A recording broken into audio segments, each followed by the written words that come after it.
This is your home for St. Cloud State hockey, keeping you up to date on the NCHC. One-timer coming, they score! Ripped in! A bomb from Pervix! Women's WCHA.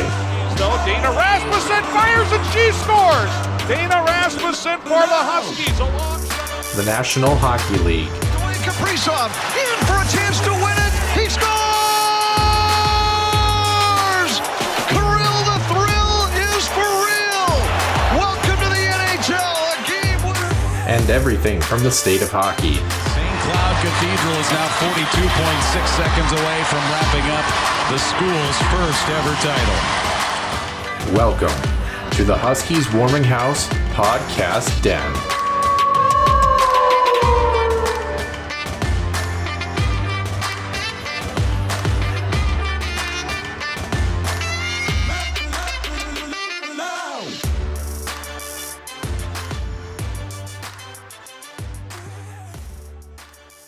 Welcome into episode number 76 here on the Huskies Warming House podcast. If you knew what Nick and I have been laughing about right before we started this show, you would love it, but it's not appropriate, and we're not going to tell you. But what is appropriate here is episode number 76. We're recording this actually on Saturday night, August 28th. So if you're like, why does it sound a little different, their information that they're giving us? Well, that's just one, that's us. Our show just kind of sucks. But two, if you stuck around to listen to everything, specifically the Huskies Illustrated Weekly Roundup, the information will be related to Saturday night, as of course, that's when we're recording. We've got some information. Why did the Minnesota Wild sign Jordy Ben? Does it make any sense in our eyes? And you can tell us what you think if you'd like as well. And then the extra ice session, we're going to talk a little bit about some offer sheets as well too.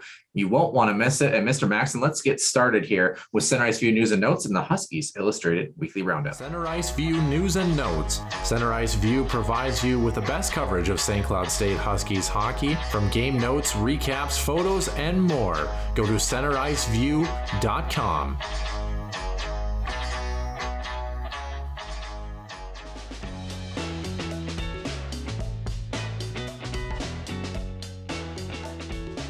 Starting off this episode's Huskies Illustrated Weekly Roundup, a little bit more somber news again. Seem to have a lot of that lately. I think that needs to change, but unfortunately, more personalities around the hockey committee unfortunately have left us, and some in pretty tragic circumstances. 5 former hockey players in the past 8 days. We're going to start off north of the border in British Columbia. 3 hockey players were killed after driving with what authorities saying speed was a significantly greater than what would be the posted limit. Again, specific details have not been released in this incident. Parker Magnuson, Ronan Sharma, and Caleb Reimer. They were between 16 and 17 years of age. This was an incident that happened last Saturday. 3 teams were members of the Delta Hockey Academy in Surrey, British Columbia, and just unbelievable. It just brings me back a couple to Humboldt a couple to years Humboldt, ago. yes. Yeah. To Humboldt, and just, it's tough to lose 1 teammate, Noah, but 3, I mean, my goodness, that's just our thoughts, and, our prayers go out to all 3 of those players' families, their friends, and of course that hockey community up there in BC, up there in Canada. So sticking around a little bit closer here in the US, this one was quite a shocker too. Jimmy Hayes, just a young 31 years of age, was found dead last Sunday in his Milton, Massachusetts home. Definitely not a cause of death that we know that has been released yet. He leaves behind 2 very, very young children. I think that's the worst part about this news. And I'm pretty confident his youngest is only a few months old, if I recall, too, Noah. So just an unbelievable tragedy. Again, our thoughts and prayers go out to Jimmy Hayes, his former teammates, obviously his wife and kids and their families. The Boston Bruins organization, he played for Chicago, a few other NHL teams. Just unbelievably tragic to have this very unexpected passing. Yeah, don't forget too. Of course, his brother Kevin Hayes is his younger brother that plays for the Flyers, and they played at BC together at Boston College. Actually, won a national championship in 2010. Jimmy did. I don't think Kevin did. It was just Jimmy that was on that team. 334 NHL games, and his last one was with New Jersey in 2018. So it's been a little bit since he's been in the league, but just really difficult to hear about. Right. And last professional hockey was that next season in Wilkes-Barre Scranton with the Pittsburgh organization. So again, sad news. And then finally, a little bit more of, I guess, a different way, but Rangers icon Rod Gilbert passed away at the age of 80, nicknamed Mr. Ranger, prolific winner, 406 goals, 1,021 points in his NHL career. Number 7 is retired in the rafters of Madison Square Garden. After 1979, an 18-year career, he's also an inductee of the Hockey Hall of Fame. That happened in 1982. So again, the Rangers, just unbelievable. And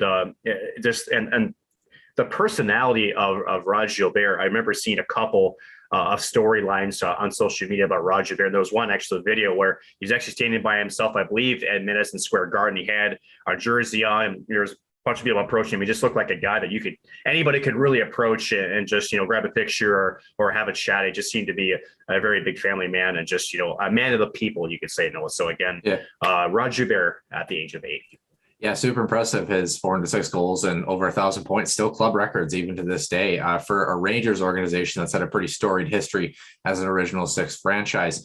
Moving over to international news, the United States in the Women's World Championships, they dropped a 5-1 contest to Canada the other night. That actually marked the end of a 29-game winning streak for the U.S. and the first time that Canada actually has beaten the Americans since 2013. So it's kind of interesting to see how, especially the U.S. women's program, really on the rise there. So best of luck to them as they move forward. On a higher note, U.S. forward Hillary Knight did break the all-time goals record at the Women's Worlds. USA was routing the Russian Olympic Committee during the game. She scored international goal number 45 in that tournament. That's it's a lot of goals. I don't care who you ask. It's a lot of goals. 45 more than me, so that's pretty good. Pretty darn impressive. In St. Cloud women's hockey news, of course, we've got a couple players that are in the tournament right now. Finnish forward Janina Newland getting ready for her senior season. She tallied a goal in 4 games so far. They're playing later tonight. Klara Himlarova, junior forward, she added an assist, and she's got a +2 rating right now for the Czech Republic as of tonight as well. And then former Huskies forward Laura Kluge, she had a +1 rating in 4 games played for Germany, soon to be 5, as Germany's not faring so well in the latter stages of their game here as well, too. So Germany had Canada tonight. And Finland and the Czechs, they're going to square off in the late game at the start of the medal round, which started today as well, too. 5 teams from Group A, U.S., Canada, Finland, the Russian Olympic Committee, and Switzerland. They were automatic locks for the medal round. Then the top 3 teams from Group B, the Czech Republic, Japan, and Germany, were the advancees, if you will, into the medal round today. And Germany and Japan are already out. So the Czech Republic is the only team from Group B that is left to have a chance. And it's going to be Laura Kluge and Janina Newland, Finland and Germany tonight. So it'd be interesting to see how this one ends up, and best of luck to the 2 remaining ladies that are playing today. A little bit more closer to home here, Noah. You might want to cut that one out. Sometimes you get a frog in your throat, and you're not really sure why, folks, but how about this? Leave it in. I don't care. But let's actually bring it in closer to home. This is some surprising news here. No, I think it maybe caught some people off guard. I think Michael Russo, again, just on top of everything, anything that's related to the NHL and more specifically the Minnesota Wild. He had announced that CSKA Moscow, again, the team in Russia that Kirill Kaprizov had played for. The rumor that there was an offer for a contract as of September 1 that maybe he would sign, maybe he wouldn't. We never really actually heard, Noah, to clarify whether Kaprizov had intent to sign. We just knew that there wasn't a contract offered by the team. But it sounds like they actually indicated that he will not be signing there. So this whole Russian debacle thing can almost be put to bed. So at the end of it, I think this is positive news. And unless you're the real Kaprizov agent, that means all of his chess pieces are now off the board. So at least, I think it's a significant blow to the negotiation tactics that he's had for a better part of almost 6 months now. Still no official contract game between the Wild and Kirill Kaprizov between those 2 clubs. And again, the waiting game continues, and the closer we get to camp, I think the anxiety continues to climb here with the Wild fan base and any Kirill Kaprizov fan around the NHL. However, the Wild did add a signing, and it was 34-year-old defenseman Jordy Benn, because he is the brother of Stars captain Jamie Benn, 1-year deal worth $900,000. 10 points, 51 block shots in 39 games last season. Kind of a journeyman defenseman here. A good depth signing. Definitely will probably be number 7 in that rotation for Minnesota. And I think a little bit later we'll talk about maybe what that impact has on the Wild roster as we move forward.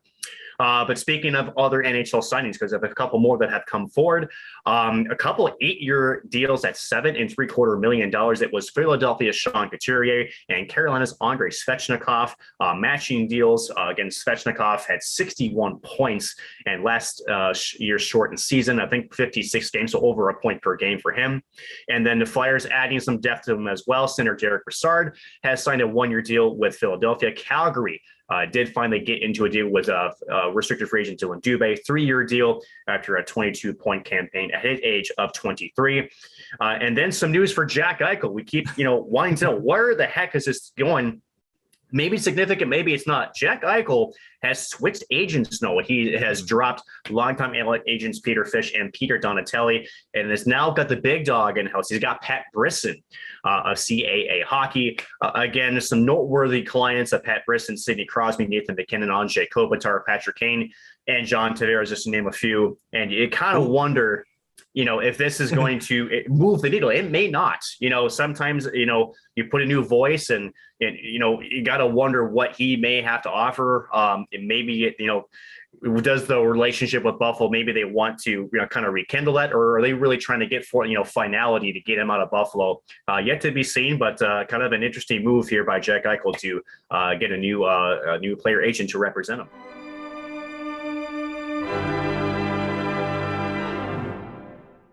And welcome into episode number 76 here of the Huskies Warming House podcast. Noah Grant joined alongside my co-host and Nick Maxon. If you were just listening to our what you would call the Huskies Illustrated Weekly Roundup, we were just talking about Jack Eichel. Nick, I got to be honest with you. I mean, I was thinking about this as a Minnesota Wild fan and the Kirill Kaprizov situation that you also mentioned as well. I mean, it could be worse, Minnesota Wild fans. I mean, you look at the Jack Eichel situation, there's a star who wants out of where he's playing. I mean, Kirill Kaprizov hasn't publicly, or from even what we know, very privately stated that he wants out of Minnesota. So, I mean, everyone kind of pulling the 10 bell alarms, if you will. I think that there's a good example of somebody who actually wants out of a city. So I was just thinking about how Minnesota fans need to kind of take a chill pill. The other thing too is, and I don't know if they're entering their last year. I didn't look if these were extensions or if they were end of summer things, but I mean, Sean Couturier and Andrei Svechnikov, I mean, the late summer signings for those guys, are those extensions? Yeah, because you can only extend up to 8 years if it's your current team. So yes, those are extensions. Right. Yeah. I just wanted to make sure they weren't, they hadn't been signed, or they were signed through the season. My point being is that it was a late summer signing, which again, the Kirill Kaprizov thing, people again, just need to pump the brakes a little bit. We haven't started training camp yet. Also, speaking of Minnesota Wild players, Marek Kuznetsov and Marco Rossi both looking really good right now in their respective teams and their play as well too. I don't know. Marco Rossi, I tell you what, he keeps playing the way he does. Matt Boldy has a decent camp coming up in a month or so. Those two guys could be penciled in that Minnesota Wild roster for the big club. They've looked very, very good to start things off. But Nick, you're welcome to comment on that if you want. But otherwise, we're recording the show on a Saturday night. How are you doing this evening? Getting ready for the Thunder and Lightning outside. Kind of interesting. What do you mean? I'm not down there. Oh, that's true. Yeah, you're way up in the boondocks of North Dakota. Mm-hmm. Which do we even talk about the North Dakota statue at this point? I mean, it's awful.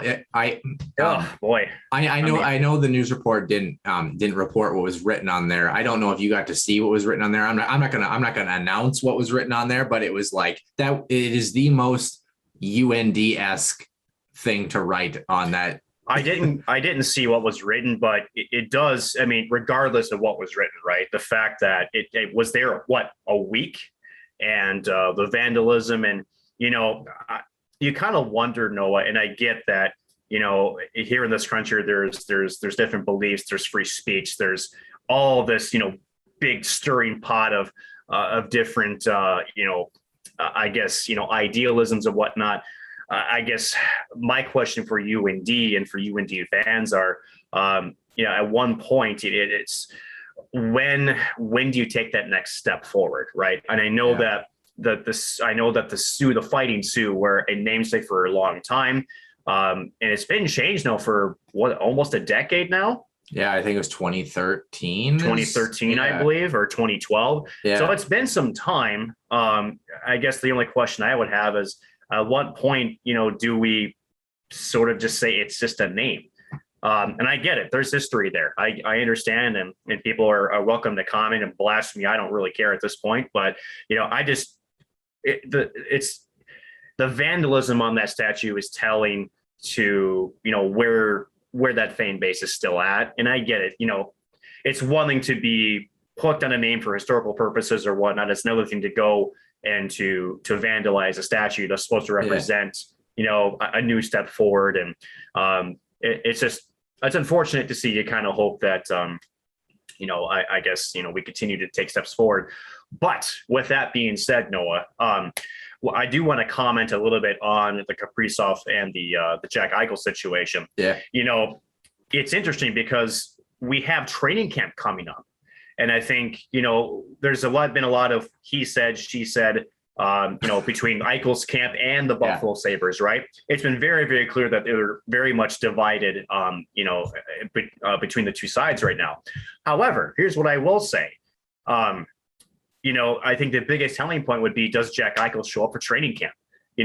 There's a lot that you can say without having to say a one word, right? And I think that's kind of where I think the next step in this process is, and with Pat Brisson, what does he bring to the table to, if he really truly wants out, or is Buffalo sticking to their guns? And again, I don't envy the position of GM Kevin Adams, because you do have a superstar top 10 center of the National Hockey League on your roster. You definitely don't want to lose him on your roster. However, if you're Buffalo, you've lost a lot of your talent this offseason.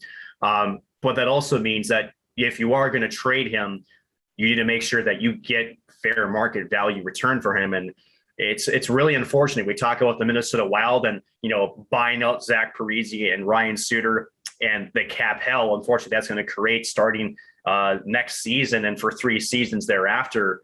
How different would that look if the pandemic hadn't happened and the salary cap wasn't stagnant at $81.5 million that we're seeing for the next how knows long, right? So it's going to be an interesting saga to follow, but you got to wonder from Jack's camp that, maybe he was just upset that things weren't getting done. And so he brought in Pat Brisson to see if he can move the needle, try to actually get a deal struck. So we'll see what happens. Yeah. When you look at what the package that was requested, was from Buffalo's camp as well, too, I think that there were 2 things that really played into this. Number one is the fact that they still won't let him get the surgery that he wants.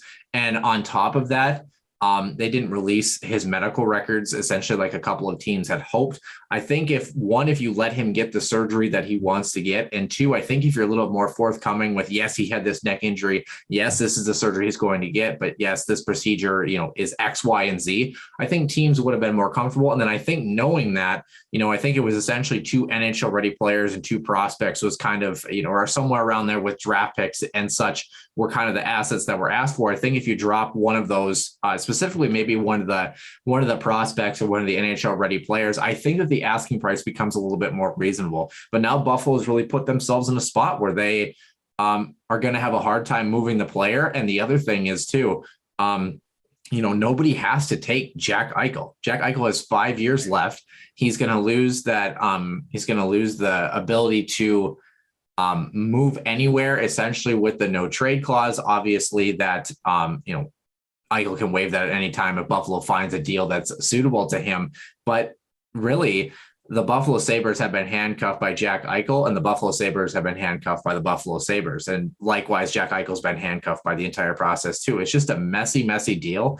And it's difficult because you have a player that's obviously coming up close, in a few years to the prime of his career. He's a great hockey player, number 2 overall pick, would have been number 1 in probably any other draft had he not been paired with Connor McDavid that year. But you got to wonder, with the saga that's gone on in Buffalo, there's always been question marks about Jack Eichel's leadership abilities and his demeanor because he's played for a really crappy hockey team for most of his career in the National Hockey League. I would love to see, kind of similar to the Taylor Hall situation, how he finally adjusts when he plays on some good hockey teams.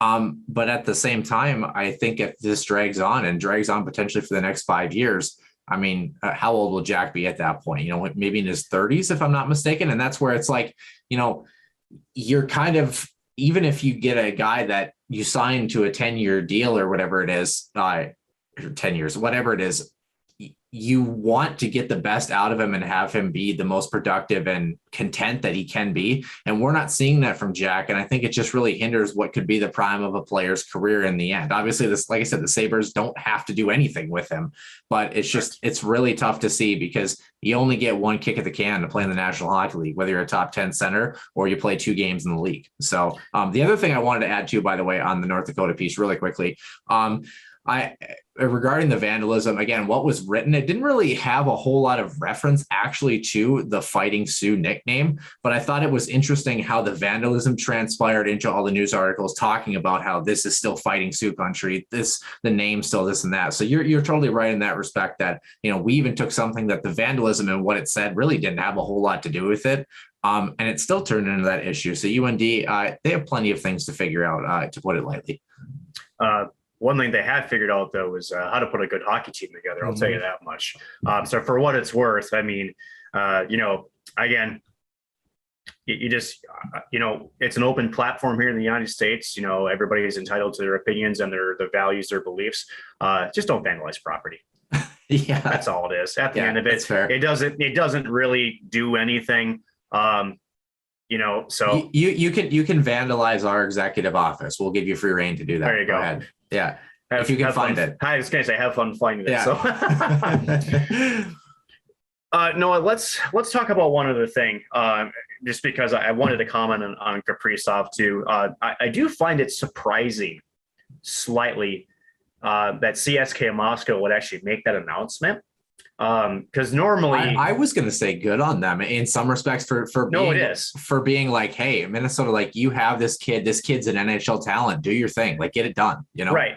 Here's what's surprising though, is that normally if it's not a player that they have property or interest over, why do you even make the announcement, right? So it is sort of peculiar from a PR standpoint. But as you mentioned, I mean, it is good on them. The thing about it is now, how does this affect the negotiations moving forward, right? Because you just basically blown a large leverage point, which we have said all summer on this channel that this is a bunch of BS. This is nothing more than posturing. And it's just part of that game that, again, we know that this is the bridge. Everybody knows each other's side. It's not like you're hiding, this is, a sleight of hand. Everybody knows each other's cards and what's in their hand, right? You're just trying to see who can essentially bow first and who can get the most out of this deal, right?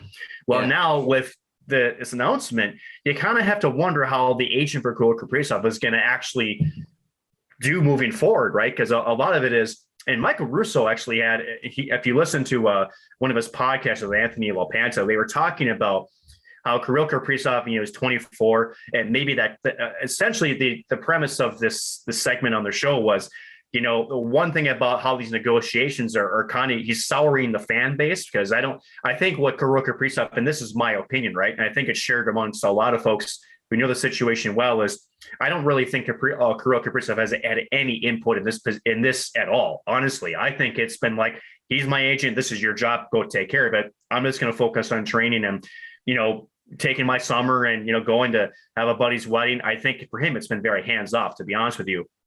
But one thing that they were sort of talking about was at some point, if something doesn't change, right, the suggestion from Russo was he's got to jump in and just get this done and just start demand, hey, to his agent, you got to sign me to a deal, man. This is getting too much because, there's a lot of angst in the Minnesota Wild front office, and rightfully so. He waited so long to get here. Now, even less than a full season in, a very drawn out off-season re-signing. And I get he's got that right to do so.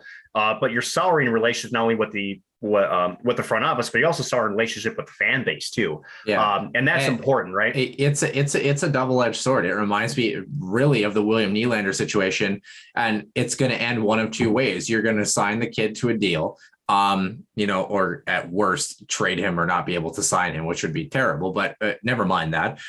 Regarding that, he gets signed and ends up like William Nylander, where people are ticked off at him for half a year, but then he starts to produce and starts to live up to that contract.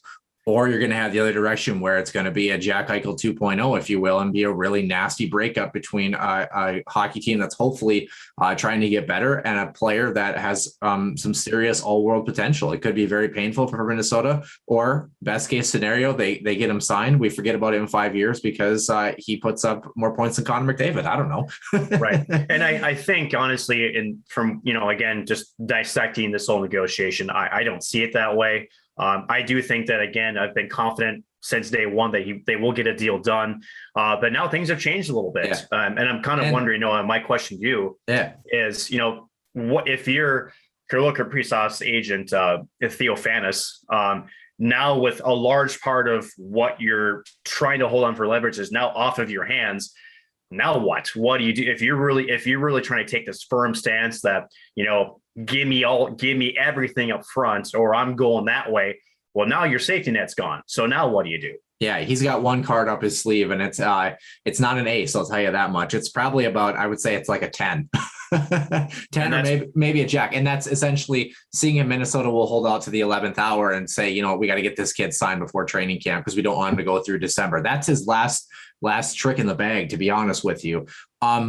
I think the question that you really have to ask yourself is, and this is again where you play the game and you play the bluff a little bit. At what point does Kaprizov step in? And if he doesn't, at what point, if you're the Minnesota Wild, do the alarm bells start to go off? I guess at what point do you start to hit the danger zone of I remember we had the Kevin Fiala situation where Kevin Fiala missed almost a week. I think it was a training camp.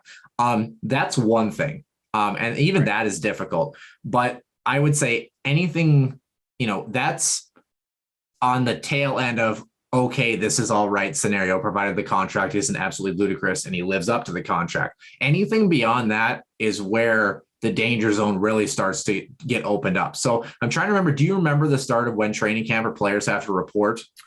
It's mid-September. It's like 2 weeks away right now. Yeah. And I was going to say, I would say anything close to maybe 16, 17 days at the most. Anything beyond that is alarm bells better be ringing in the Minnesota Wild organization. So I would say the next 10 days or so are going to be really pivotal for us to really see if something is coming to fruition. And I think if you're the Minnesota Wild, that's the direction you obviously have to start pushing and try to, even if you're knowing that, it's going to be 3 years at 6-something mil and the difference is 6.5 a year versus 6.7 a year, you're at least close. You're at least to a point where if you have to give in, you're okay with being where you're at. But if you hit that point where it's the 11th hour and that's the one card, like I said, that Kaprizov's camp has left in their bag and you're still not close on a deal, that's where it's like, oh boy, there might really be something here that's going to be an issue. So, that's kind of my thoughts on that. Nick, we are at 25 minutes or so on the show. I'm curious to hear your opinion on the Kaprizov situation, but then we should roll into our next topics because that would be important. So what do you got to close us out here? So as I mentioned last week, I did at that point say this is going to roll past September 1.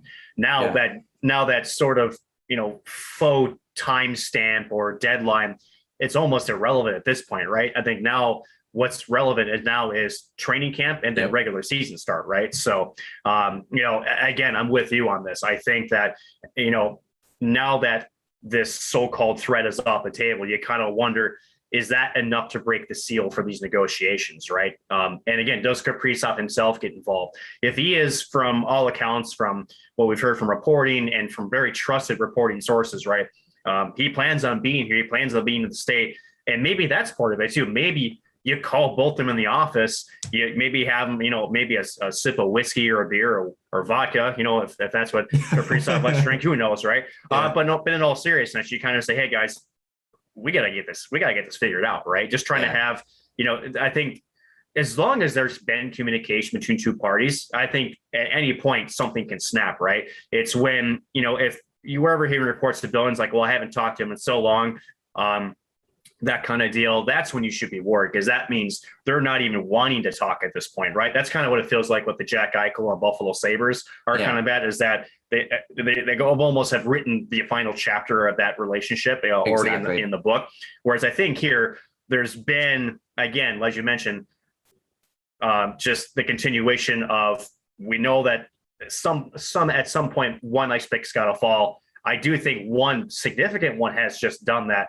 And I really do think that over the next couple of weeks, at the very latest, we're hoping to see an escalation and hopefully a deal done. So I'm still confident it'll get done before the start of the season. I still think that that's possible, but definitely as each day passes, that anxiety level is going to start to rise from both the organization, the fan base, and even probably Kaprizov himself. I mean, again, you got to wonder his involvement, and from what it seems like it's been a very hands-off approach. You kind of wonder if he's going to start to get involved and maybe start pushing for a resolution in this contract debacle. Yeah, it's going to be an intriguing ride for Minnesota Wild fans if it hasn't been already. But we are not in the danger zone. We are on the highway to the danger zone. See what I did there?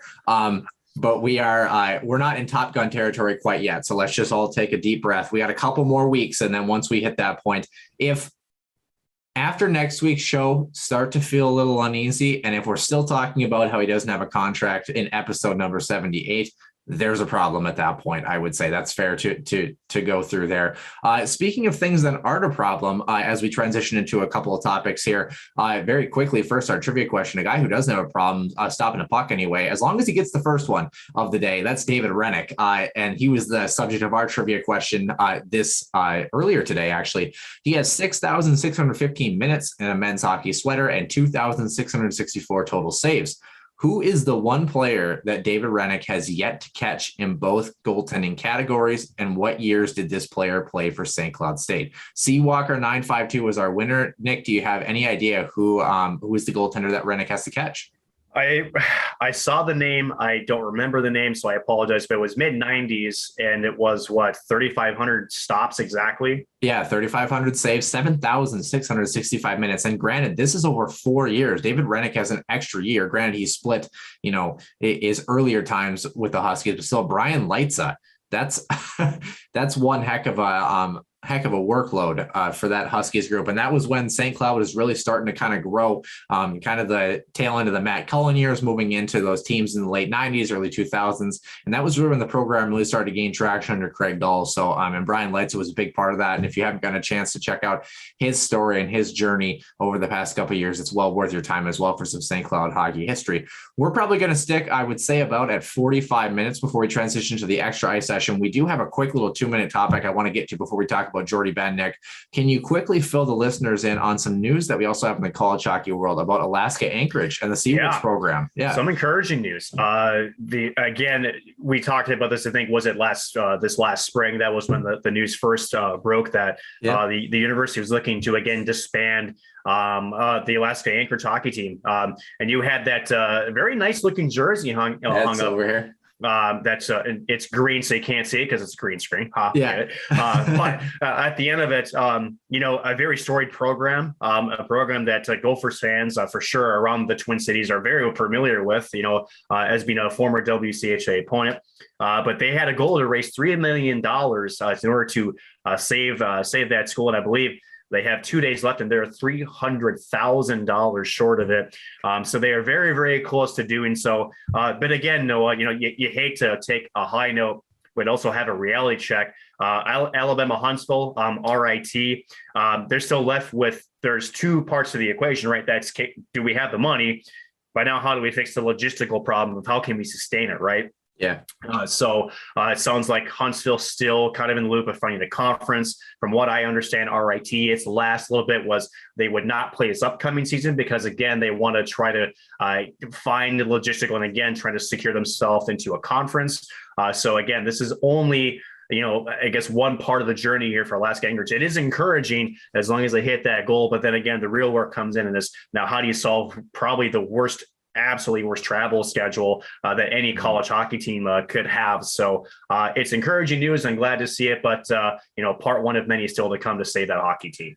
Yeah, hopefully that program, obviously, of course, a current St. Cloud State assistant coach, used to be former head coach of the Seawolves, Dave Shayak, spending a long time there, actually designed the jersey that, if you could see it, is over to my right, over my shoulder there. But yeah, it's a program that, they've never really, unfortunately, found that true traction and success in the postseason that I think that they really have hoped. But nonetheless, it was always fun to see the Seawolves come in. I think, and I don't say this, in an offensive way. I think they were always, especially before the age of social media, they were always a curiosity, right? When they came into town and you saw the Seawolves on the schedules, oh, the team from Alaska is coming down. Kind of cool, to have them in the WCHA, but now they deserve to be in the world of college hockey, and they've proven their weight, and a very hopefully exciting future for them if they can find a way, one, to raise that money, but two, to gain some traction in the college hockey world. So, and I love their jerseys. Their logo is so cool, and the history behind it, just a super cool marketing and branding design on top of that too, because I'm all about that, right, Mr. Maxon? Yes. But speaking of marketing and branding, let's turn over to our Minnesota Wild here with about 10 minutes left here in the main portion of our show. Recently signing 34-year-old defenseman Jordy Benn to I believe it's a one-way $900,000 contract. Like you mentioned, probably going to be that seventh defenseman. You've got Alex Goligoski, Jared Spurgeon, Jonas Rodin, Matt Dumba kind of rounding up the top four. Then Dmitry Kulikov and John Merrill, maybe rounding out the top six. And then I would say after that, you've got Jordy Benn, and then maybe Kalen Addison would be the eighth defenseman potentially in that group come playoff time. Nick, first reactions to this signing, and then we're going to get into a little bit of does Kalen Addison play a factor in this at all, or should Kalen Addison play a factor in this at all? But regardless, what was your first reaction when you heard the news yesterday? So first of all, when you hear of a journeyman defenseman signing, 34 years old, again, Jordy Benn, first of all, decent contract, 1 year, right? But there's some reading between the lines here, right? That's some depth. And more importantly, Jordy Benn's got some size to him. He's got some grit to him. And the one thing that we've noticed throughout, especially the two teams that were in the Stanley Cup final, the big part of their success was their defensive cores were trees. And they were big trees. Yeah.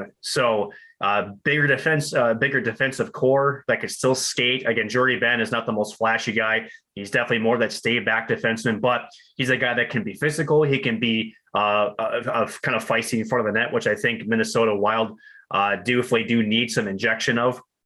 But more to answer your question about Kalen Addison, how does this read? Well, first of all, let's talk about Kalen Addison just a little bit. On the surface level, right? He's a 21-year-old defenseman who saw, a young defenseman who saw some good NHL time last year. But do you sign a guy because of Kalen Addison, or do you not?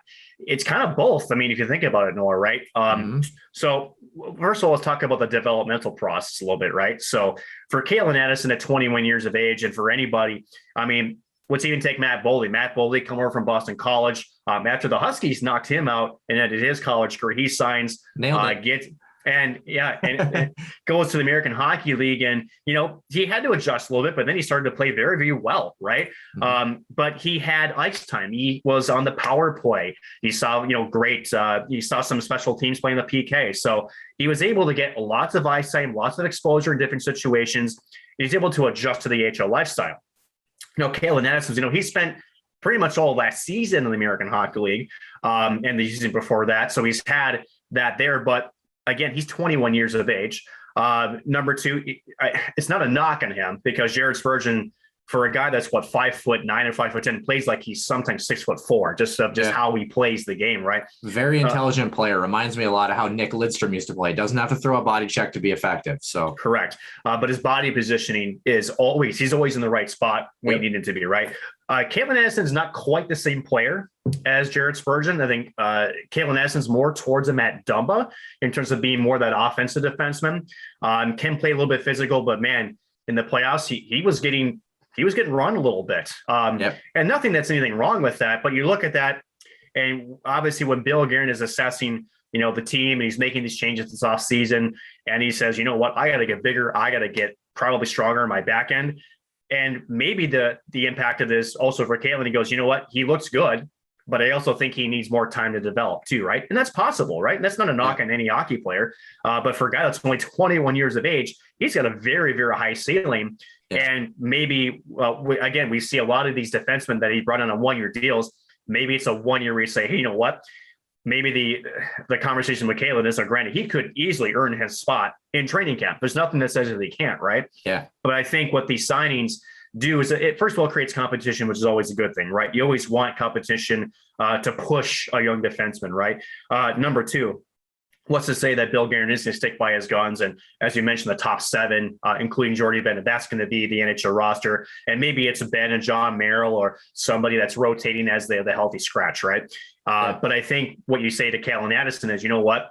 You are a really good hockey player, but there's a couple of things we want you to get better at. The only way you can do that is you're going to have to play a lot of minutes. And I think you had mentioned before too, and I want to get your takes on this, not much to your thunder, but he's not a player that is bottom 6. He's got top 4 potential.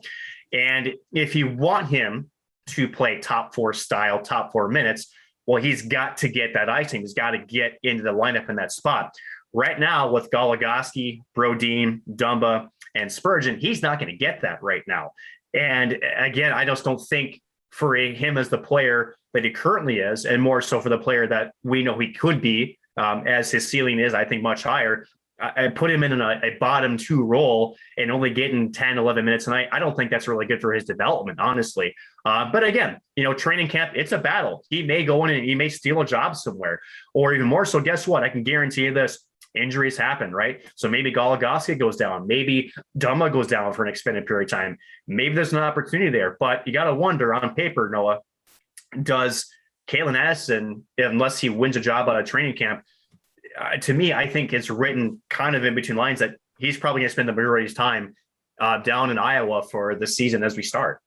Well, let me see. Did you leave any of my talking points for me? Let's see. 1, 2, 3. No, I'm just kidding. But I mean, very, very fair. And we talked about this pre-show quite a bit too.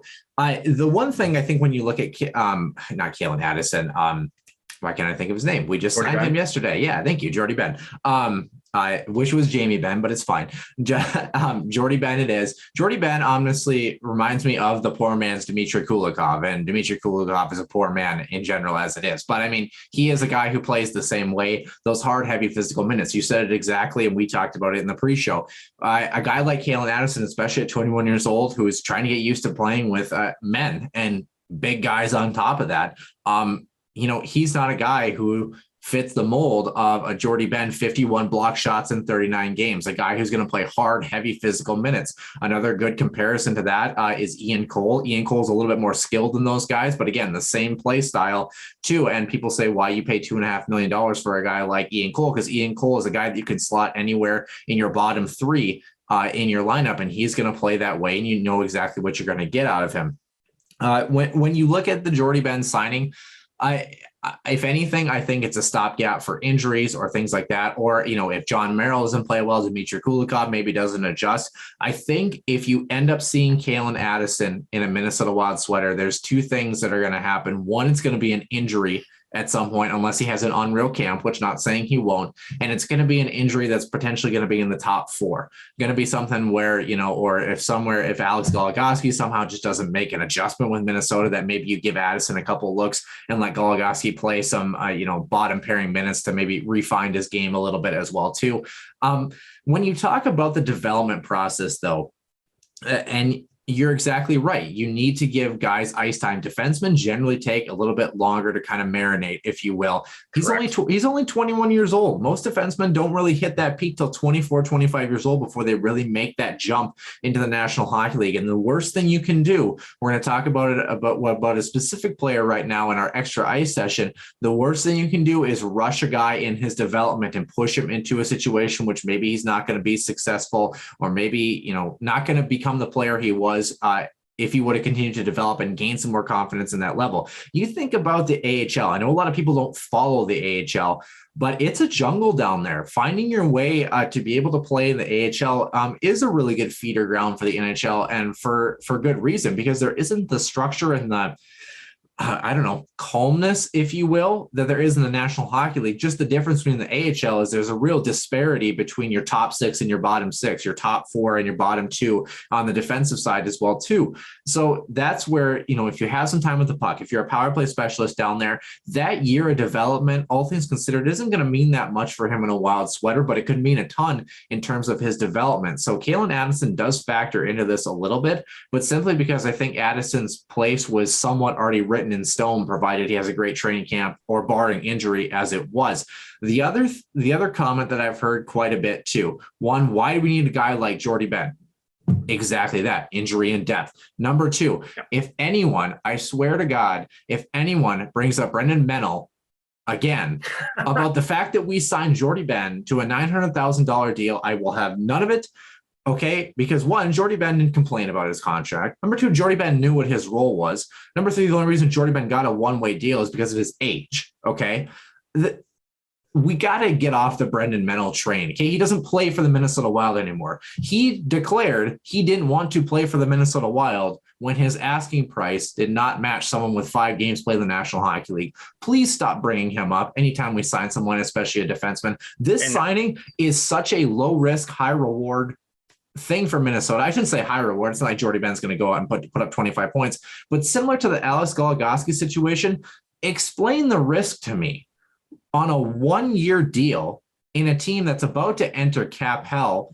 Explain the risk to me on a 1-year deal. Please, enlighten me, Right. On the Menell thing too, let's not forget that when he went over to the KHL, that ruffled a lot of Minnesota Wild upper office feathers too when he did that. Yeah. And I did want to. Sorry, I just cut you off there, but again, going back to a guest that we had a couple of weeks ago, a lot of people have made the point that Menell had a great season in the KHL. I think you won like Defenseman of the Year or something like that. Yeah. In the AHL. What did Nick Dowd say to us a couple of weeks ago when he came on? Had all these great college hockey accolades. Nick, do they mean anything at the NHL level? No, because you got to reprove it at that level too. Yeah, that's the thing, right? And people will say, well, he didn't get a chance to prove it because he didn't sign a contract. Well, he asked for a contract that wasn't befitting of a player of his status. Sorry, the end.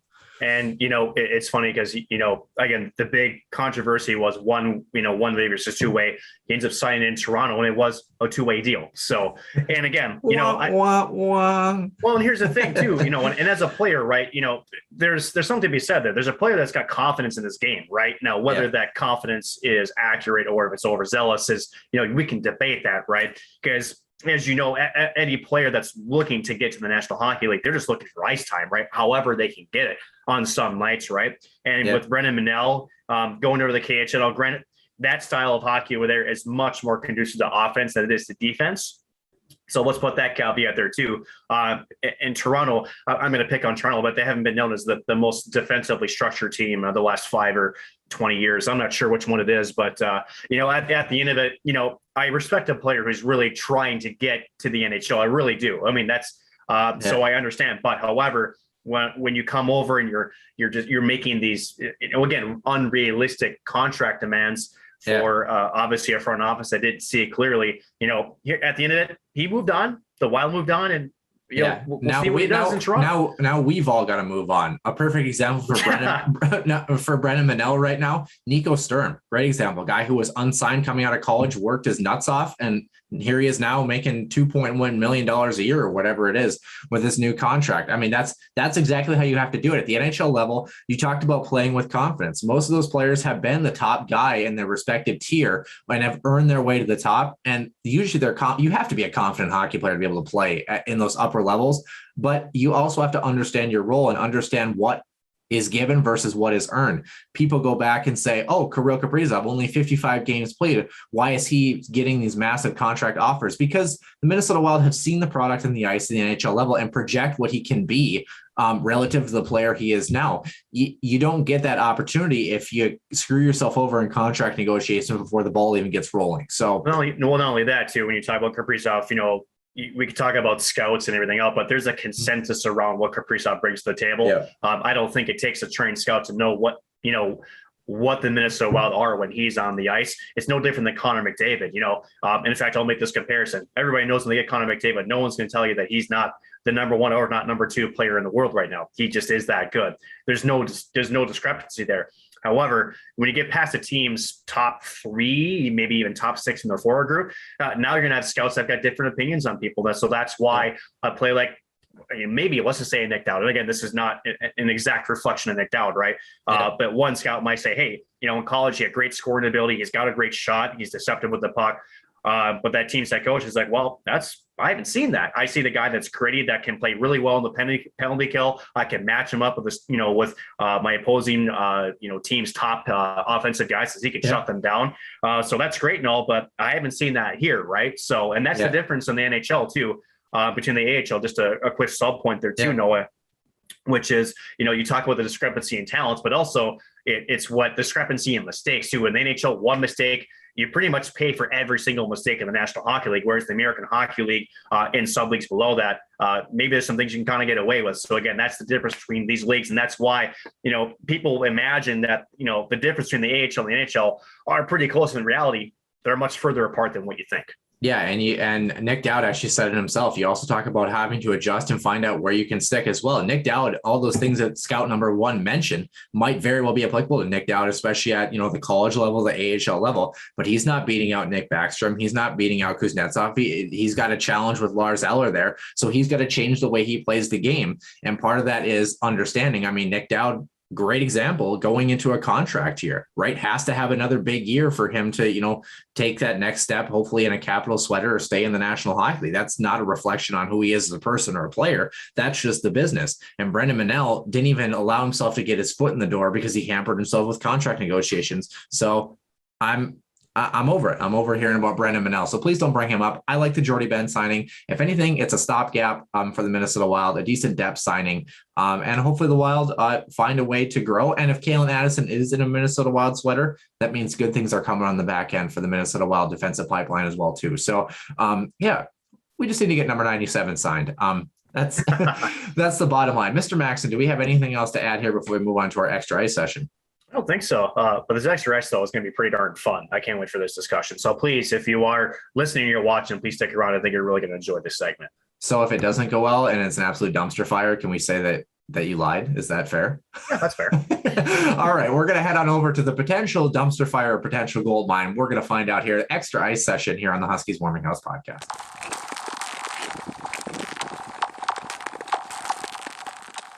And welcome into our extra ice session here, pushing 50 minutes here on the show. And we are happy to have you for all 50 of them and then some. That's why it's called the extra ice session. And I'm Noah Grant, joining alongside my co-host Nick Maxon. Nick, we're talking some offer sheets today. And I think there's something that happened just mere hours ago here on this Saturday that prompted this. I don't know. Some rumblings about some team that offer sheeted some team that maybe they've offer sheeted them before. Can you fill the listeners in on what the heck is going on in the NHL landscape?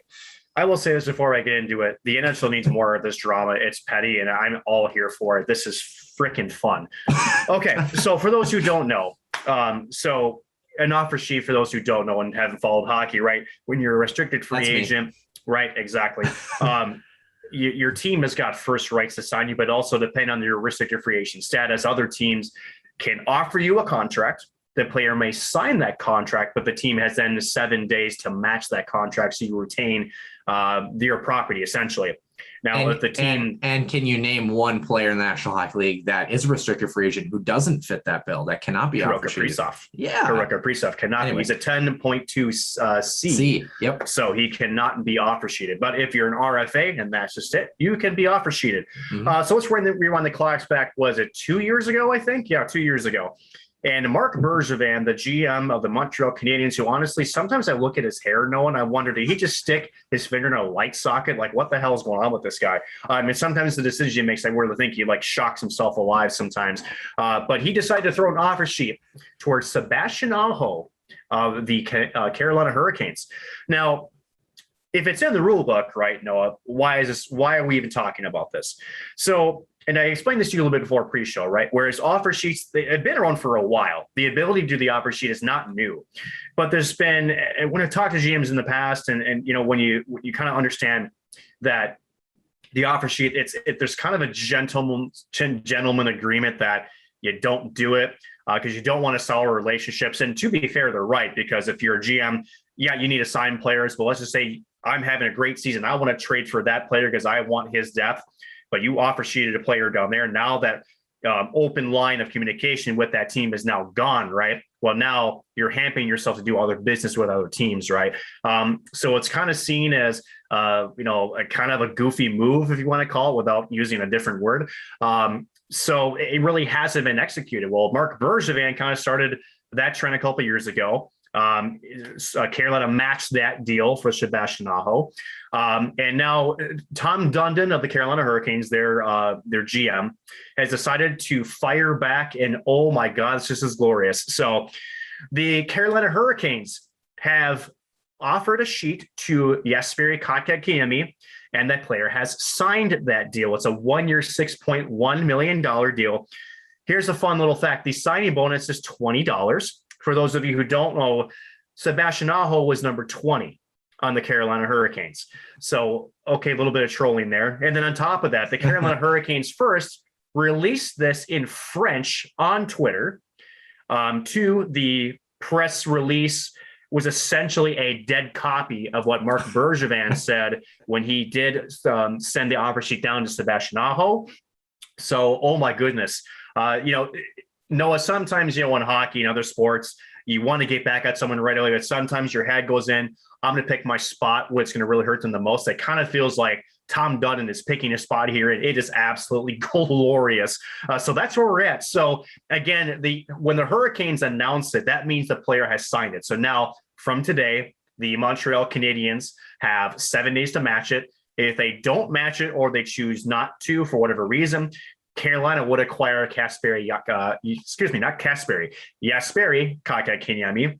Yeah. And because of the contract size, right? If the team does lose a player, they are compensated with draft picks. Because of $6.1 million, Carolina would lose a first-round pick and a third-round pick, and that would go to Montreal, and they would believe they would be next year's draft picks, if I recall correctly. So that's where we're at. It seems like this whole kind of gentleman's thing, and this is why I say this is a gentleman contract. This would tell you that teams don't like it when you do this, because everything about what's happened today, as glorious and as fun and drama as it's been, it's pretty telling as to what Carolina thought about it. And now they decided to fire their cannon 2 years later.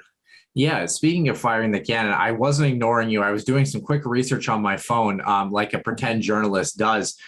First of all, let's talk about, obviously, average salary plays a role in this, right? You mentioned compensation. Mm-hmm.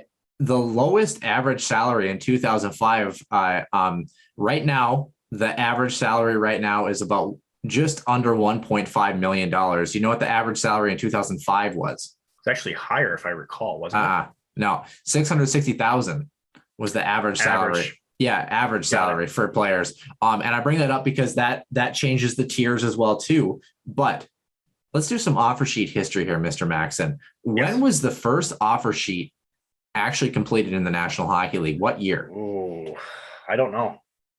I have no idea. Take a stab. 95? 1986. Gary Newland, Toronto Maple Leafs. You weren't even alive then. Mr. Maxon wasn't even alive. Depends on the month. What month in 86? Oh, heck if I know. All right. How about this one? This man actually played at my college that I played at. What is the last successful offer sheet that has been done? Ooh, it's been a while. At least as far as I know. I could be wrong. I could totally be wrong, but this is the last one that I have. It has been a while, though. Oh, geez. I couldn't even tell you, honestly. I believe it's 2007. Dustin Penner. That makes sense. Edmonton Oilers. Yeah. The last big one before Aho, I believe, was Shea Weber with the Philadelphia Flyers. That was the last big one that kind of made the news. But that gentlemanly agreement, I don't know. Does that change in the upcoming years? I mean, really, does it start to become a factor? And the reason I asked, does it start to become a factor, is you look at a team, for example, the Minnesota Wild might be a right team for this. Okay. Let's say you sign Kirill Kaprizov for 5 years or something like that, right? You sign Kevin Fiala after this upcoming season for 4 years. In a couple of years, Matt Boldy gets a contract. In a couple of years, Marco Rossi gets a contract. Let's say they all develop. Cale Anderson gets a contract too, right? With that dead cap, at some point when we're naming all these players, somebody's got to go for the Minnesota Wild. You're going to lose Alex Goligoski, but somebody's got to go. When you talk about a flat cap that might extend 5, 6, 7 years down the line until that escrow is paid off, we might start to see some more of these offer sheets because teams simply are cap strapped and can't match these offers. And I think, like you had mentioned, the reason that we don't see these offer sheets is because you want to maintain that good relationship with as many general managers as you possibly can, and keep the door open for a lot of these negotiations. Because even if you say, oh, I would never make a deal with Chuck Fletcher in Philadelphia now, in 2 years' time, Philadelphia could be right for a player that Minnesota needs or wants or is asking for, or that sort of thing. So I think that's why you don't see it. But we might enter this era where we might start to see teams take this chance, specifically teams like maybe Arizona, teams like the Seattle Kraken, groups that aren't up to that cap ceiling and really can kind of prey on a Tampa Bay Lightning or a Montreal Canadiens or that sort of thing. I think it's a crafty move because, again, when you go back to the 1 year, $6.1 million price tag, if anything, you handcuff the Montreal Canadiens into paying more than what they want to pay for the player.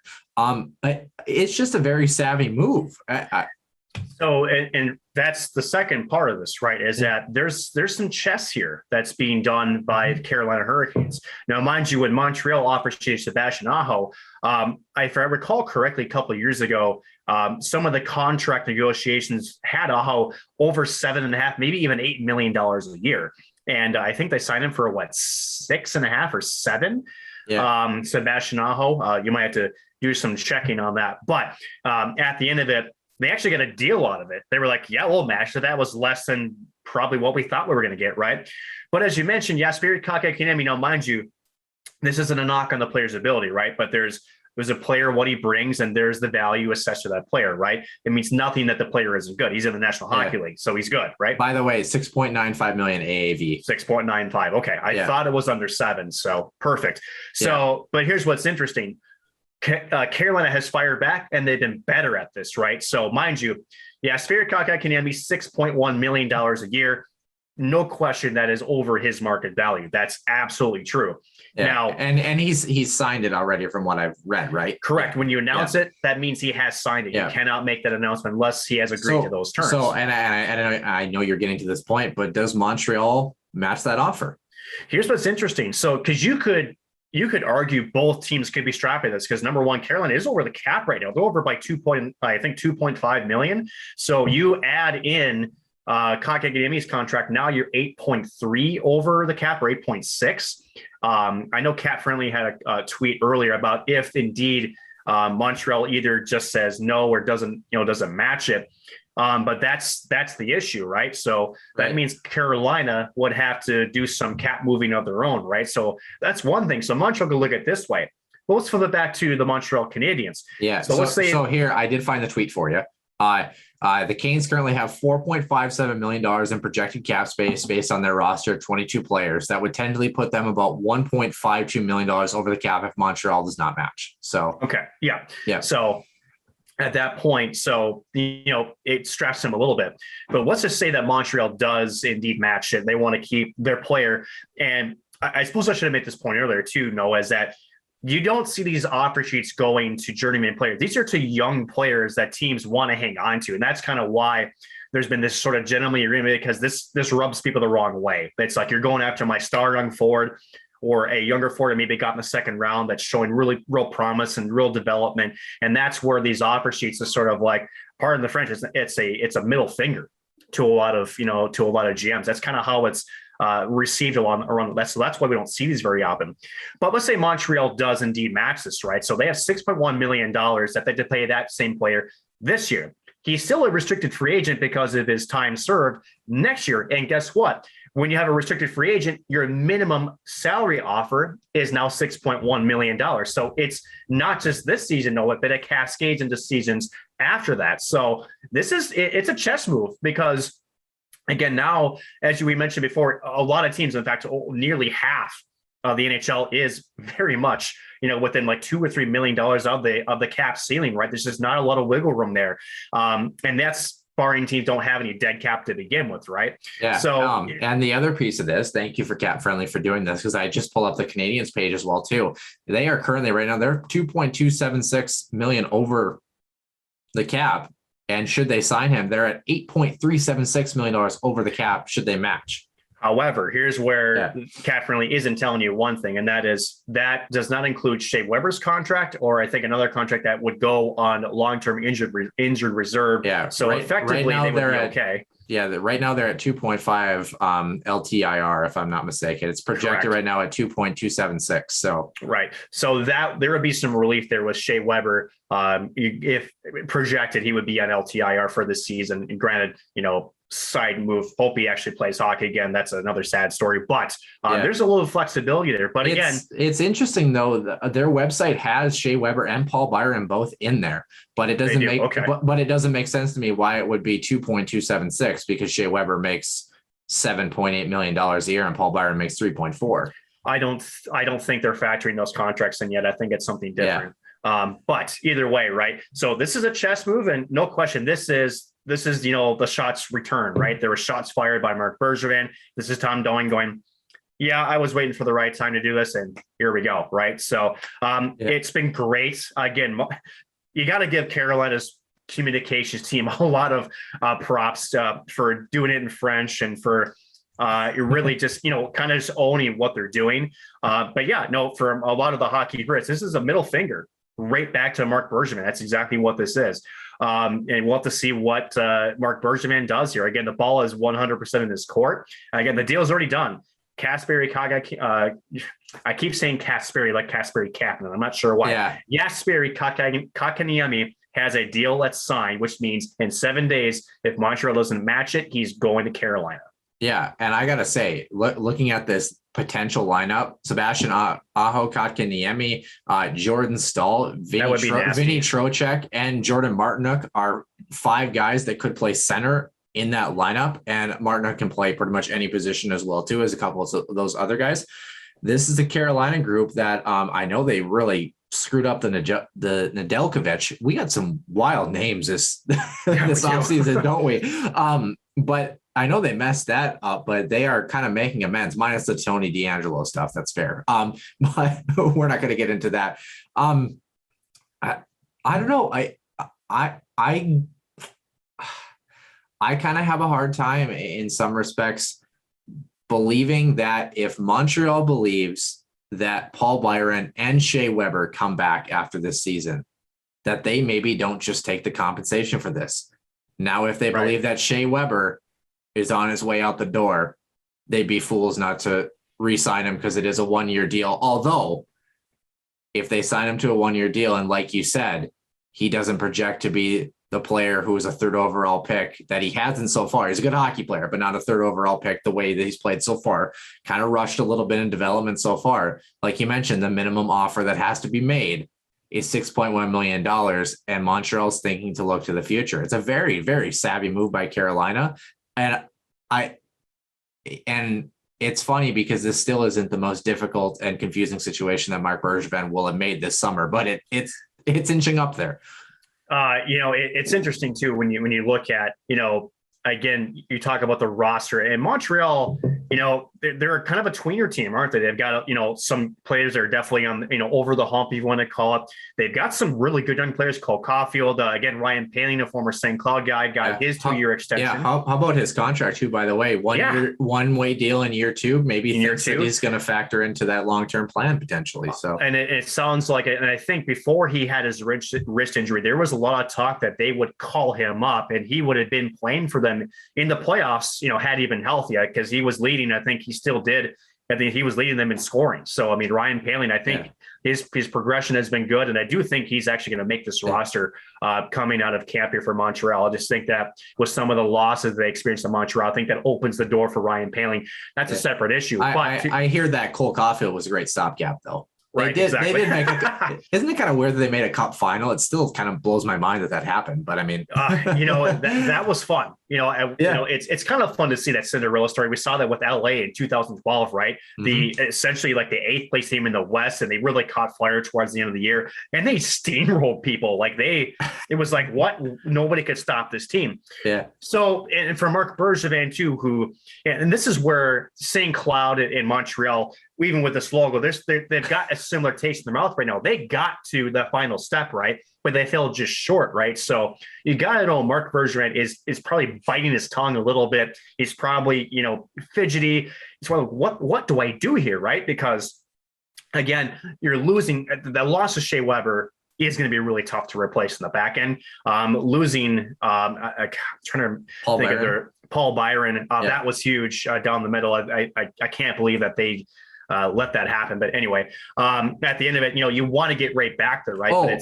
You weren't talking injury. Sorry, you were talking trades. Paul Byron's hurt. Sorry. Paul Byron's hurt. I was thinking, was it Yoel Armia was, I think, the one I was talking about, right? Because he went to good penalty killer, good two-way player. Yeah. So, it's interesting. And again, you talk about the chess move and, savvy move. This does put Bergevin in a little bit of a goofy situation, right? Now, granted, I think cap situation wise, I'm not sure if it hurts Montreal, yes or no. I think because now you've really reinvigorated that fan base to say, I think not even a year ago, I think Marc Bergevin was on a very big hot seat up there as far as, his tenure as general manager. And now that he got into a cup final, now we can debate whether they truly earned it. You have to, right? So, or maybe they get a stroke of luck. At the end of it, you got there, right? But now your job is to get them back there, right? And I think Kotkaniemi would be better off on the Montreal roster if you can keep him. But now you have to agree to a dollar amount. At this point, there's no turning back. And to your point, Noah, for seasons moving forward, that offer, at the end of it, you can absorb the 1 year cap hit because we talk about low risk deals with the Wild, with Goligoski, 1 year at $5 million. At the end of it, who said you can't trade him too, right? Let's say you match the offer sheet, and let's say Montreal just with the loss of Shea Weber and some of the different changes, let's say this roster just tanks, right? Who's to say you can't trade him? At least when you have the player is the asset that holds the value, right? So because the compensation package of first and third coming from Carolina, they're going to be a good team this year. That could be a very low first round pick. I mean, I think the piece that's challenging though is if he doesn't have the season that you want, again, he has to be given that amount, which is. At the end of it, it's a package that, and I was just looking at this. I was pulling up again. Thank you to Cap Friendly; they do a fantastic job. Montreal has the sixth worst cap situation in the NHL. They're one of 9 teams right now that are actually over the cap ceiling right now, and their roster size is a little bit big too. And I was thinking, I was like, which team is actually the team here that beyond this year can afford to make room for this contract, if you will. If you look at Montreal's situation, of course, you got the Shea Weber piece and the Paul Byron piece right now. Paul Byron will be back. Shea Weber's a question mark. Matthew Perreault and Cedric Paquette are the only two, plus Arturi Lehkonen at $2.3 million. He's an RFA right now. And then, of course, Nick Suzuki, Jake Evans, a couple of guys like that. Ben Sherratt at $3.5 million and Brett Kulak at $1.85 million, plus a couple of Chris Weidman still on that list too as well. So I'm thinking about like where do they put him in after that versus if you're Carolina right now, you got a couple of guys that you got to make some decisions on. Nino Niederreiter at 5.25. He's going to be 29 after this season. Vinny Trocheck, same age. 4.75. Derek Steppins kind of chump change as well too. And then you got Ian Cole, who's on that list, as long as Ethan Bear is also a guy that might be on that list in that RFA status for Carolina. So I'm thinking about which team. And again, if Kotkaniemi, if he's a player that lives up to his potential or finds a way to kind of reinvigorate his game, $6.1 million is still an overpay, but it won't look as egregious as it does right now. The question mark is if he doesn't. And even if he does, which team is this going to handcuff less? Which team does it make more sense for? Carolina's already put their hand in the pot, obviously. Yeah. But, I think it handcuffs Montreal more, honestly. Right. But that's my question is, in a sense, can Montreal, knowing they know the product that they had with Jesperi, they knew what they had with him, do they take the compensation knowing that maybe Carolina's own move backfires on them and handcuffs them in a similar situation where they're either forced to create a package to offload a player or they have to re-sign a guy at a price tag that maybe he doesn't live up to? Well, there's 2 things you're forgetting. And yes, that is my job to remind you of some other factors. So no, I disagree with that sentiment because Carolina's roster is built much deeper than Montreal's right now. And especially down the middle. I mean, again, Montreal lost some big pieces, both front and back, and Kotkaniemi, I think he looked actually really good for Montreal at the end of last year. He had been up and down the lineup. He really found his own. And I thought he played actually a really good playoff year with the Canadiens there in the center position. But Carolina's got more depth on that roster. That team is as stacked to try to win a Stanley Cup. By adding in Kotkaniemi at a 1-year deal, here's what you forget, right? So as a restricted free agent, 2 things happen, right? Either you get offered a contract by the team, you get offer sheeted, or you don't get anything You go to unrestricted free agency, and you could still technically sign with that same team, but it'd be a much lesser value, right? So people forget that, there's that other side of the equation too, right? Whereas you do have the ability as a team to wait it out. So to me, I do think this hurts Montreal because, again, they, as you mentioned, they know the player. Don't tell me, Carolina knows what they're getting. They wouldn't sign an offer sheet. They didn't want or know the player, right? Yeah. But more so, it's Montreal that's, had success with Kotkaniemi, and again, what's the pieces they've lost this season. If they lose this part of their roster, again, depth down the middle is so important in the NHL. I think that's more hurtful because, again, the player you're getting. Again, that first and third round pick you get from Carolina. If Carolina finishes up there, that's low first, low third round. You're not getting a game-breaking player at that regards. As we talked about on the show before, Noah, draft picks and anything that's there is unproven no matter what, right? So at least with Kotkaniemi, you know what you're getting. With these picks, it is rolling the dice. It is rolling the dice no matter how you slice it. So if I'm Marc Bergevin, I'm probably trying to match it. Despite the fact that it's an overpayment, I think you want to keep that center depth. And again, you have options. If it doesn't pan out, and again, the numbers aren't maybe going to look as good if he has the season that doesn't match but maybe he'll shock us. Maybe Kotkaniemi, because of some different losses of Joel, maybe it's elevated and he just blows everybody in the water. That can happen too, right? So had a 34-point campaign in his first year. Only had 20 points in the regular season last year, but like you mentioned, 8 points from in the playoffs. Still was -5 though, down the middle in that playoff depth, which we can talk about plus minus another day. But I mean, defensively, that's been what the scouts have said. It's his biggest area of opportunity. Is him on the defensive end. But again, I just can't imagine if you're Marc Bergevin going down 2 centers, and granted, he's not a perfect center by any means. Find me a center that is perfect besides Connor McDavid, maybe Sidney Crosby. But at the end of it, that player and he was part of your run, and to have this come in and offer sheet you and really puts a decision on your head because, he's going to be overpaid, but it's a low risk overpayment in my opinion, because you're still going to hold rights to a player. And that means if you have to exercise other options, come this way next year, at least you still have control of that player and not somebody else. Perfect center. Will Hammer has entered the chat. It's going to be a fun ride to watch. I think the nice thing about doing a podcast is we get to talk about it. We don't have to decide about it. So that's even more exciting. And like you said, teams, after this year with him, whoever signs him can play the waiting game. Just don't do the Minnesota Wild waiting game. That one's kind of painful. But nonetheless, it's going to be a fun ride the next 2.5 weeks until we get closer to training camp here. And don't forget, we got some Huskies hockey right around the corner in about 5 weeks or so. So I don't know, Nick, what a time to be alive here in the hockey world, wouldn't you say? It's amazing, especially after for the last 2 seasons, right? The end of 2020, 2021 being a shortened season. This offseason has been very, very short. And again, training camp is 2.5 weeks away. I think if I recall correctly, I think players are supposed to report to the offices on the 10th, but training camp opens the 16th. I could be wrong on those, but it's essentially 2 weeks away. So, and again, Minnesota Wild have some business of their own to take care of.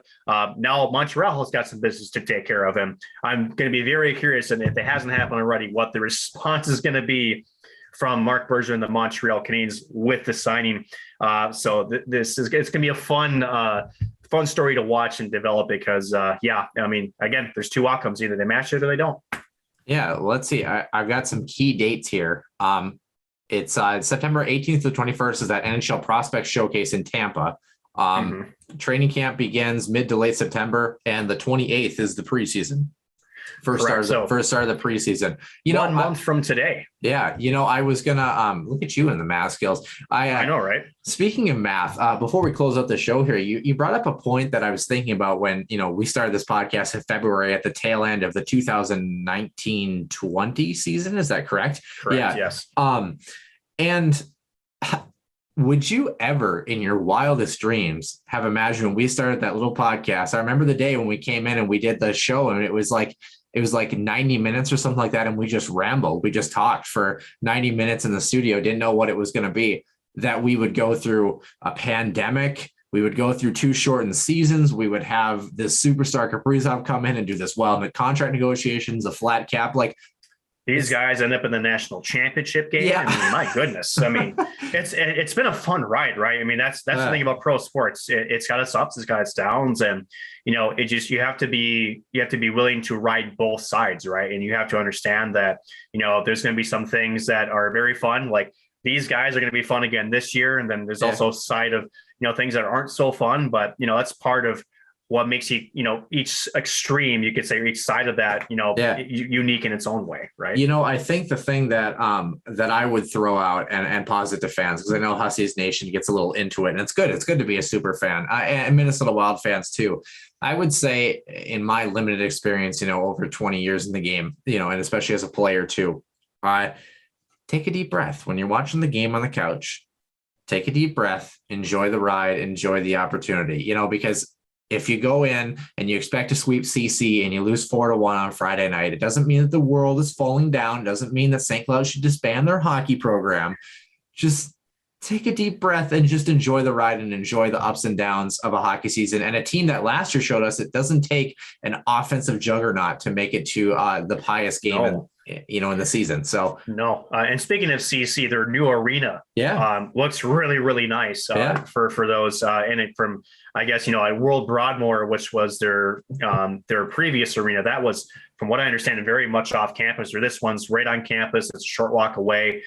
Just like how most of the Huskies players themselves can essentially walk to the arena and work out and skate anytime that they'd like, in theory, depending on where they live near campus. But with this, I mean, and I know a lot of folks, it's under 3,500 for the seating. So it's a smaller rink, but it's an intimate rink. I know that it's perfect for that school, I think. Yeah. It is. And for those who haven't checked it out, it's on the CC website. I know I actually read an article, Noah, then we'll close on this. New head coach Chris Mayotte, reading his first tour of the building, and it's funny. I shouldn't say it's funny. That's the wrong word. But it was actually, I know, right? Hilarious. Completely the wrong word I was going for. No, it's actually really cool because they asked him, "Hey, has the team seen this?" And he goes, "No." And they asked, "Well, okay, what's the plan? Or are you just everybody's going to come in on their own?" He goes, "No. What I want to do is, as a group, I want to take us all in as a group, and I want us to experience it together as a team." So, and for those of you who don't know, Chris Mayotte, again, replacing, why can't I think? Mike Havlin. Thank you, Mike Havlin. Yeah. He only won a cup in 2010 in Chicago. But anyway, Mike Havlin's, former club, but this guy's already part of what the USA assistant coaches squad. I mean, I think CC is going to, with a new arena, with this new younger coach who has certainly, from what I've read, has earned his stripes per se. I think you're going to see CC rebound as a program the next couple of seasons. It's going to take maybe 2 or 3 years for them to do it, but I think they're sitting well. And I personally would love to go see that arena on CC because it's an intimate building. Again, not much of attendance per se, but it's brand new, beautiful jumbotron, and glass. There's glass everywhere in that. And basically you go up an escalator, right? Kind of how you do with Mariucci. And you get to, it's an open concourse essentially. So you get to walk in from wherever you're standing, you have a view of the ice arena. So that's pretty cool. So at the end of it, big glass guy. Hey, I totally get what you mean though. It's nice to have that modernized feel with also kind of retaining that intimacy of, like, you think about like an arena like the Vermont Catamounts and having a small, arena that has that intimacy. I think there's a lot to be said for that.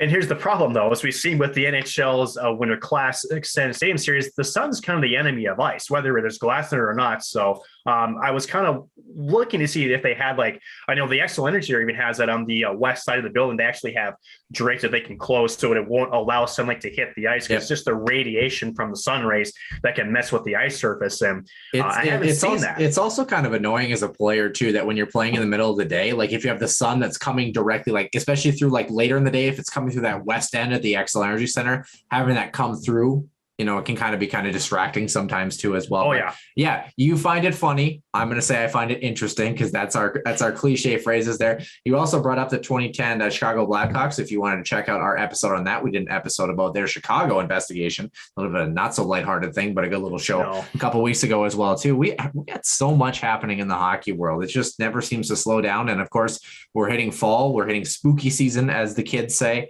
And it's exciting to get the train rolling on hopefully what's going to be a normal NHL and college hockey season. I think that's the thing that's most exciting, even if we do have to wear masks or, if you have to get vaccinated, at least if we can find close to full capacity buildings and some normalcy in terms of schedules, I think that's going to be the most exciting thing as well. Mr. Maxson, what do we have left to add here?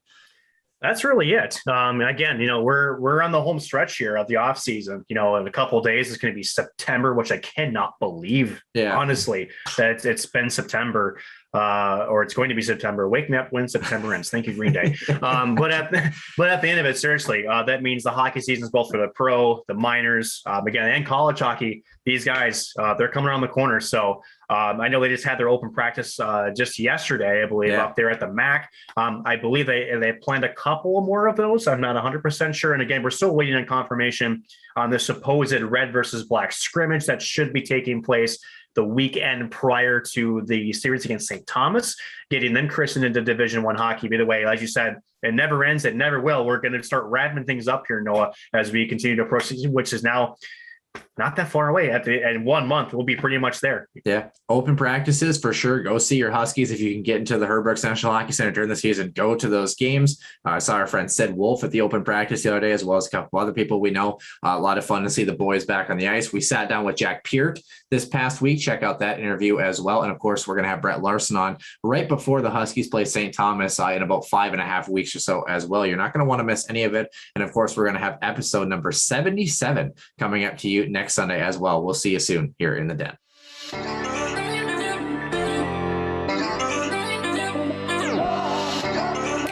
One-timer coming, they score! Ripped in! A bomb from Permix! So Dana Rasmussen fires and she scores! Dana Rasmussen for the Huskies alongside Kaprizov in for a chance to win it! He scores! Kirill, the thrill is for real! Welcome to the NHL, a game winner! St. Cloud Cathedral is now 42.6 seconds away from wrapping up the school's first ever title.